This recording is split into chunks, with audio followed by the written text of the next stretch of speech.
The sun was bleeding orange over the Arizona desert when the lone biker rolled his dusty Harley into the gravel lot of the forgotten roadside diner. His Hells Angels colors were faded, but unmistakable death head patch glaring from the back of his cut, knuckles scarred from a lifetime of settling scores. He killed the engine, swung his leg off the bike, and pushed through the screen door like he owned the place. Inside, the air smelled of burnt coffee and old grease. Only 3 people were there.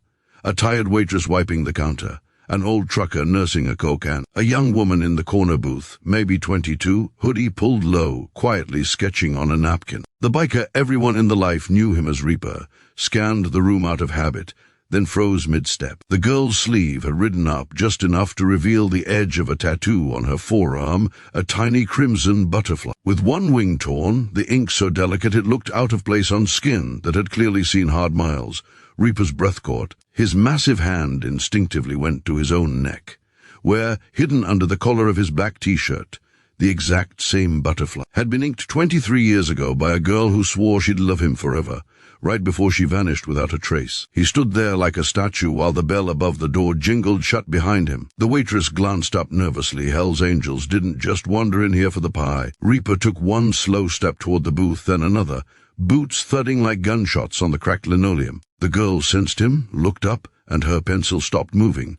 For a second neither spoke. Then, in a voice barely above a whisper but clear enough to slice the silence in half, she said, "Hello, sir, my older sister had that exact same tattoo." The diner went dead quiet. Even the old trucker stopped chewing. Reaper's eyes, cold steel for decades, suddenly glistened. His mouth opened, but nothing came out. The girl tilted her head, studying the giant in front of her like she was trying to solve a puzzle older than she was. "She used to tell me about a boy who got it with her the night before he patched into the Angels. Said he promised he'd come find her one day when the life let him go." She paused, voice cracking just a little. "She waited 15 years, sir." 15. Then the cancer took her last spring. Reaper's knees almost buckled. He grabbed the edge of the table to steady himself, knuckles white. The girl reached into her backpack and pulled out a small wooden box, the kind that holds ashes or secrets. She slid it across the formica. "She asked me to scatter these on Route 66 where they first met. I've been riding her old Sportster from Jersey to California trying to find that spot. Took me months to even work up the courage to wear short sleeves again, because every time someone sees the tattoo, they look at me like I'm trash. But today's the first time anyone's looked like they just saw a ghost." Reaper opened the box with shaking hands. Inside was a silver ring he'd given his high school sweetheart the night they got those matching butterfly. Class of 2002. Cheap promise ring he'd saved 6 months of gas station paychecks to buy. It still had the tiny dent where he dropped it running from the cop's senior year, and folded beneath it, a Polaroid, 2 grinning kids on a beat-up shovelhead, her arms around his waist, both of them flipping off the camera, the ink fresh and bleeding on their skin. His throat worked, but no sound came. The toughest man on the I-40 corridor, the one who'd stared down rival clubs and federal indictment, without flinching, felt hot tears cutting tracks through the desert dust on his cheeks. He finally managed a broken whisper. "Her name was Jessica?" The girl nodded. "Jessie Ray. I'm Emily. She raised me after Mom, Oded. Told me if I ever met a scary-looking dude with that butterfly who wasn't scary at all on the inside, to give him this." She reached into the box and pulled out a single playing card, a worn Queen of Hearts, with a phone number scrawled on the back in fading purple ink.